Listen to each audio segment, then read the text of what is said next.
ഇന്ന് നമ്മൾ സംസാരിക്കാൻ പോകുന്ന പല കുടുംബങ്ങളെയും പല ഹൃദയങ്ങളെയും സ്പർശിക്കുന്ന വളരെ ഗൗരവമായ ഒരു വിഷയത്തെക്കുറിച്ചാണ്. ദൈവം വിവാഹമോചനം അനുവദിക്കുന്നുണ്ടോ? ഈ ചോദ്യം പലർക്കും പല ഉത്തരങ്ങളുണ്ട്. ചിലർ പറയും ഒരിക്കലുമില്ല, വിവാഹമോചനം ചെയ്താൽ അത് പാപമാണ്. മറ്റു ചിലർ പറയും ബന്ധം ശരിയല്ലെങ്കിൽ എപ്പോൾ വേണമെങ്കിലും വിവാഹമോചനം ചെയ്യാം. പക്ഷേ ഇന്ന് നമ്മൾ നോക്കാൻ പോകുന്ന കാര്യം ഇതിലും ആഴത്തിലുള്ളതാണ്. ദൈവത്തിൻ്റെ ഹൃദയം എന്താണ് പറയുന്നത്? വിവാഹത്തെക്കുറിച്ച് ദൈവത്തിൻ്റെ യഥാർത്ഥ ഉദ്ദേശം എന്തായിരുന്നു? എന്തുകൊണ്ടാണ് ബൈബിളിൽ വിവാഹമോചനത്തെക്കുറിച്ച് ചില പ്രത്യേക സാഹചര്യങ്ങൾ പറയുന്നത്? അതിൽ പ്രധാനമായി വിവാഹം തകരുമ്പോൾ ദൈവം മനുഷ്യനെ എങ്ങനെ കാണുന്നു? ആദ്യം മനസ്സിലാക്കേണ്ടത് വിവാഹം മനുഷ്യൻ്റെ ആശയമല്ല. വിവാഹം മനുഷ്യൻ കണ്ടുപിടിച്ച ഒരു സാമൂഹിക കരാർ മാത്രമല്ല. ഉൽപ്പത്തി പുസ്തകത്തിൽ ദൈവം മനുഷ്യനെ സൃഷ്ടിച്ചതിനു ശേഷം വിവാഹത്തിൻ്റെ അടിസ്ഥാന തത്വം നമുക്ക് കാണാം. ഉൽപ്പത്തി 2:24 പറയുന്നു, അതുകൊണ്ട് പുരുഷൻ അപ്പനെയും അമ്മയെയും വിട്ട് ഭാര്യയോട് ചേർന്നിരിക്കും, അവർ ഏകദേഹമായി തീരും. ഇവിടെ ശ്രദ്ധിക്കേണ്ട ഒരു കാര്യമുണ്ട്. ദൈവത്തിൻ്റെ ആദ്യ ഉദ്ദേശം വേർപിരിയലല്ല, ഐക്യമാണ്. ദൈവം രണ്ടു മനുഷ്യരെ ഒന്നിപ്പിക്കുമ്പോൾ അവിടുത്തെ ഉദ്ദേശം ഒരു താൽക്കാലിക ബന്ധമല്ല, ഒരു കുടുംബം, ഒരു ജീവിതം, ഒരു ഉത്തരവാദിത്വം, ഒരു ആത്മബന്ധം. അതുകൊണ്ടാണ് വിവാഹം ബൈബിളിൽ ഇത്രയും ഗൗരവമായ കാര്യമായി കാണുന്നത്. എന്നാൽ യേശു വിവാഹമോചനത്തെക്കുറിച്ച് എന്താണ് പറഞ്ഞത്? മത്തായി 19 അധ്യായത്തിൽ പരീശന്മാർ യേശുവിനോട് ഒരു ചോദ്യം ചോദിക്കുന്നു. ഏതു കാരണത്താലും ഭാര്യയെ ഉപേക്ഷിക്കുന്നത് നിയമാനുസൃതമാണോ? ശ്രദ്ധിക്കുക, അവർ ചോദിച്ചത് വിവാഹം എന്താണ് എന്നല്ല, വിവാഹമോചനം എങ്ങനെ ഒഴിവാക്കാം എന്നുമല്ല. അവർ ചോദിച്ചത് ഏത് കാരണത്താലും ഭാര്യയെ ഉപേക്ഷിക്കാമോ?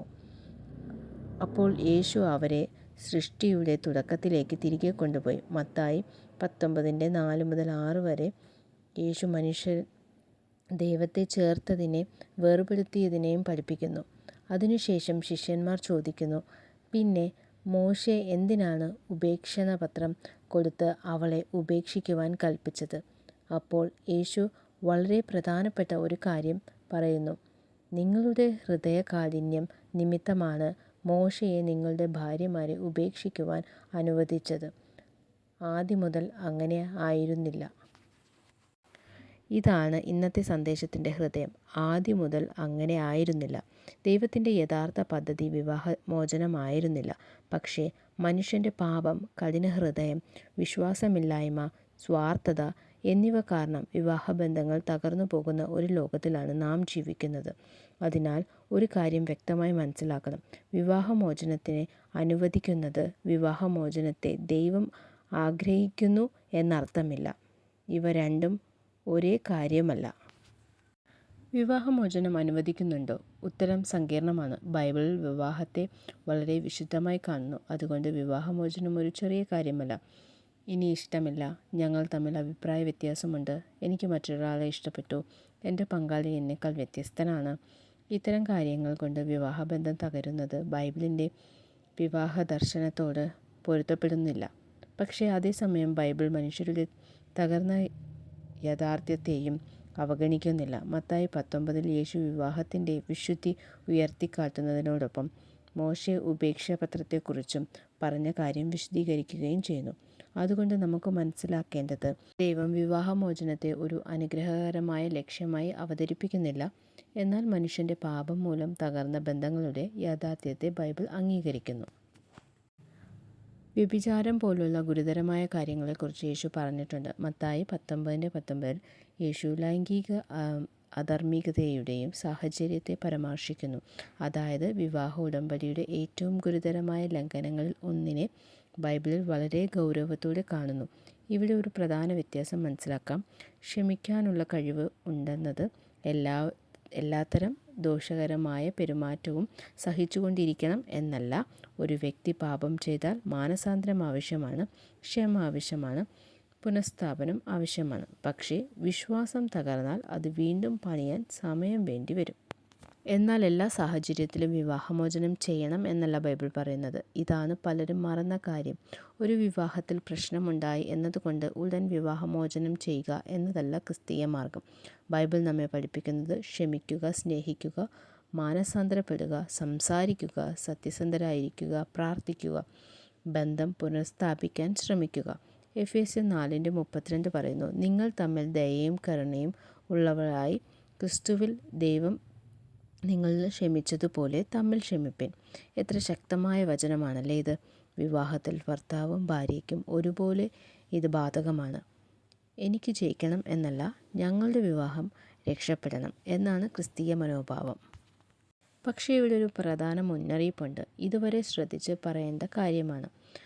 ക്ഷമിക്കുക എന്ന പേരിൽ ഒരാൾക്ക് പീഡനം സഹിക്കണമെന്ന് ബൈബിൾ പഠിപ്പിക്കുന്നില്ല. ഒരു വിവാഹത്തിൽ ശാരീരിക പീഡനം, ഗുരുതരമായ ഭീഷണി, ലൈംഗിക പീഡനം, കുട്ടികൾക്ക് അപകടം അല്ലെങ്കിൽ തുടർച്ചയായ ഗുരുതരമായ ദുരുപയോഗം ഉണ്ടെങ്കിൽ നീ ക്രിസ്ത്യാനിയാണ്, അതുകൊണ്ട് സഹിച്ചുകൊണ്ടിരിക്കുക എന്ന് പറയുന്നത് ശരിയായ ഉപദേശമല്ല.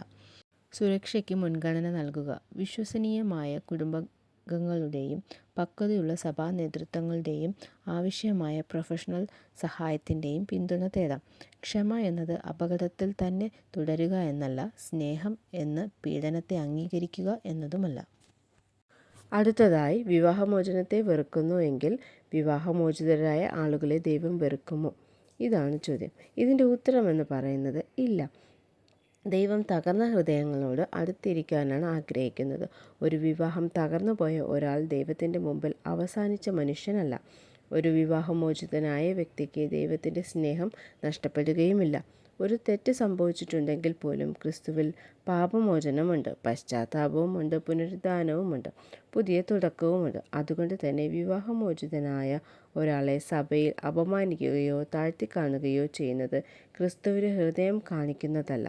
അതേസമയം വിവാഹബന്ധത്തെ നിസ്സാരമാക്കുന്നതും ശരിയല്ല. ഇരുവശത്തും സത്യവും കൃപയും വേണം. മലാക്കി 2:16 ഇപ്രകാരം പറയുന്നു, ഞാൻ ഉപേക്ഷണം വെറുക്കുന്നു. പലപ്പോഴും ആളുകൾ മലാക്കി 2:16 ഉദ്ധരിക്കുന്നു. ഞാൻ ഉപേക്ഷണം വെറുക്കുന്നു എന്ന ആശയം അവിടെ കാണാം. എന്തുകൊണ്ടാണ് ദൈവം ഇത്ര ശക്തമായി പറയുന്നത്? കാരണം വിവാഹ ഉടമ്പടിയുടെ തകർച്ച വെറും നിയമപരമായ വേർപിരിയൽ മാത്രമല്ല, അതിൽ ഹൃദയങ്ങൾ തകരുന്നു, കുട്ടികൾ ബാധിക്കപ്പെടുന്നു, കുടുംബം പിരിയുന്നു, വിശ്വാസം തകരുന്നു, വേദനയുണ്ടാകുന്നു. അതുകൊണ്ട് ദൈവം വിവാഹബന്ധത്തെ സംരക്ഷിക്കാൻ ആഗ്രഹിക്കുന്നു. പക്ഷേ ഇതിൻ്റെ അർത്ഥം വിവാഹമോചിതരായ എല്ലാവരുടെയും ദൈവം വെറുക്കുന്നു എന്നല്ല. ദൈവം വെറുക്കുന്നത് മനുഷ്യരെയല്ല, വിവാഹ ഉടമ്പടിയെ തകർക്കുന്ന പാപത്തെയും അനീതിയെയും മാത്രമാണ്. നമ്മൾ പലപ്പോഴും ചോദിക്കും, എനിക്ക് വിവാഹമോചനം ചെയ്യാൻ ദൈവം അനുവാദം തരുന്നുണ്ടോ? പക്ഷേ ഒരു ക്രിസ്ത്യാനി ചെയ്യേണ്ട മറ്റൊരു ചോദ്യം കൂടെയുണ്ട്. ഈ വിവാഹത്തിൽ ക്രിസ്തുവിനെ എങ്ങനെ പ്രതിഫലിപ്പിക്കാം? എനിക്ക് എങ്ങനെ ജയിക്കാം എന്നതിന് പകരം എങ്ങനെ സ്നേഹിക്കാം, എങ്ങനെ ക്ഷമിക്കാം, എങ്ങനെ സത്യസന്ധനാകാം, എങ്ങനെ എൻ്റെ തെറ്റ് സമ്മതിക്കാം, എങ്ങനെ ഈ ബന്ധം പുനഃസ്ഥാപിക്കാൻ ശ്രമിക്കാം എന്നിങ്ങനത്തെ ചോദ്യങ്ങളാണ്. ചില വിവാഹങ്ങൾ തകരുന്നതിൻ്റെ യഥാർത്ഥ കാരണം വിവാഹമോചനത്തിന് മുമ്പ് പലപ്പോഴും വിവാഹം ഇതിനകം തന്നെ ഉള്ളിൽ മരിച്ചുകൊണ്ടിരിക്കാം. സംസാരമില്ല, പ്രാർത്ഥനയില്ല, ക്ഷമയില്ല, വിശ്വാസമില്ല, പരസ്പര ബഹുമാനമില്ല, സ്വാർത്ഥത മാത്രം. പുറത്ത് എല്ലാം ശരിയെന്ന് തോന്നും, പക്ഷേ വീട്ടിനുള്ളിൽ രണ്ട് അന്യരെ പോലെ ജീവിക്കും. അതുകൊണ്ട് വിവാഹത്തെ സംരക്ഷിക്കണമെങ്കിൽ പ്രശ്നം വലുതാക്കുന്നതിന് മുമ്പ് ശ്രദ്ധിക്കണം. ചില പ്രശ്നങ്ങൾ അവഗണിക്കരുത്. സംസാരിക്കണം, ഒരുമിച്ച് പ്രാർത്ഥിക്കുക, ആവശ്യമെങ്കിൽ ക്രിസ്തീയ വിവാഹ കൗൺസിലിംഗ് തേടുക. തെറ്റു ചെയ്താൽ ഉടൻ പറയുക, എന്നോട് ക്ഷമിക്കുക. ഈ ചെറിയ വാക്ക് പല വിവാഹങ്ങളിലും രക്ഷിക്കാൻ കഴിയും. എൻ്റെ പങ്കാളി മാറിയാൽ ഞാൻ മാറാം എന്ന ചിന്ത. പല വിവാഹ ബന്ധങ്ങളുടെയും പ്രശ്നം ഇതാണ്. ഭർത്താവ് പറയുന്നു, അവൾ മാറിയാൽ ഞാൻ മാറാം. ഭാര്യ പറയും, അവൻ മാറിയാൽ ഞാനും മാറാം. അങ്ങനെ രണ്ടുപേരും കാത്തിരിക്കുന്നു. പക്ഷേ ക്രിസ്തീയ ജീവിതം പറയുന്നത്, ആദ്യം ഞാൻ മാറട്ടെ. നിങ്ങളുടെ പങ്കാളി എങ്ങനെ പെരുമാറുന്നു എന്നതിനേക്കാൾ പ്രധാനപ്പെട്ടത് ക്രിസ്തു നിങ്ങളോട് എങ്ങനെ പെരുമാറാൻ ആവശ്യപ്പെടുന്നു എന്നതാണ്. നിങ്ങളുടെ ഭർത്താവ് സ്നേഹിക്കുന്നില്ല എങ്കിൽ പോലും നിങ്ങൾ ക്രിസ്തുവിൻ്റെ സ്നേഹം കാണിക്കാൻ ശ്രമിക്കുക. നിങ്ങളുടെ ഭാര്യ ക്ഷമിക്കുന്നില്ലെങ്കിൽ പോലും നിങ്ങൾ ക്ഷമിക്കാൻ പഠിക്കുക. ഇത് ദുരുപയോഗം സഹിക്കണമെന്നല്ല, സത്യവും സ്നേഹവും ഒരുമിച്ച് വേണം. വിവാഹം ഒരു വികാരം മാത്രമല്ല. ഇന്നത്തെ ലോകത്ത് പറയുന്നത്, നിനക്ക് സന്തോഷമില്ലെങ്കിൽ വിട്ടുപോ. പരസ്പരം പൊരുത്തപ്പെടാൻ കഴിയുന്നില്ലെങ്കിൽ അവസാനിപ്പിക്കും. പക്ഷേ ബൈബിളിൽ വിവാഹത്തെ വെറും വികാരമായി കാണുന്നില്ല. വികാരങ്ങൾ മാറും. ഇന്ന് സന്തോഷം, നാളെ കോപം, ഒരു ദിവസം അടുത്ത ബന്ധം, മറ്റൊരു ദിവസം അകലം. പക്ഷേ ഉടമ്പടി എന്നത് എൻ്റെ വികാരങ്ങളെ മാറിയാലും ഞാൻ എൻ്റെ ഉത്തരവാദിത്വം ഉപേക്ഷിക്കില്ല എന്ന മനോഭാവമാണ്. അതുകൊണ്ടാണ് വിവാഹം ഇത്രയും ഗൗരവമുള്ളതാകുന്നത്. നിങ്ങളുടെ വിവാഹം ഇതിനകം തകർന്നു പോയിരിക്കാം. നിങ്ങൾ വിവാഹമോചിതരായിരിക്കാം. അല്ലെങ്കിൽ നിങ്ങളുടെ പങ്കാളി നിങ്ങളെ ഉപേക്ഷിച്ചേക്കാം. അല്ലെങ്കിൽ നിങ്ങൾ ഇപ്പോൾ വിവാഹമോചനത്തിൻ്റെ നടുവിലായിരിക്കാം. ഈ സന്ദേശം നിങ്ങളെ കുറ്റപ്പെടുത്താൻ വേണ്ടിയല്ല, നിങ്ങളെ ക്രിസ്തുവിലേക്ക് തിരികെ കൊണ്ടുവരാനാണ്. നിങ്ങളുടെ ഭൂതകാലം നിങ്ങളുടെ മുഴുവൻ ഭാവിയല്ല.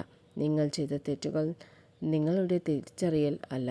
മറ്റൊരാൾ നിങ്ങളോട് ചെയ്ത തെറ്റും നിങ്ങളുടെ മൂല്യം നിർണ്ണയിക്കുന്നതുമല്ല. ക്രിസ്തുവിലാണ് നിങ്ങളുടെ മൂല്യമുള്ളത്. അതിനാൽ തകർന്ന ഹൃദയത്തോടെ ദൈവത്തിൻ്റെ അടുത്തേക്ക് വരിക. നിങ്ങളുടെ വിവാഹത്തെ നിസ്സാരമായി കാണരുത്. നിങ്ങളുടെ ഭർത്താവിനെയോ ഭാര്യയെയോ ഒരു സമ്മാനമായി കാണാൻ പഠിക്കുക. അവരുടെ തെറ്റുകൾ മാത്രം കാണാതെ അവരുടെ മൂല്യം കാണുക. ദിവസവും കുറച്ചു സമയം ഒരുമിച്ച് സംസാരിക്കുക, ഒരുമിച്ച് പ്രാർത്ഥിക്കുക, പരസ്പരം ക്ഷമിക്കുക.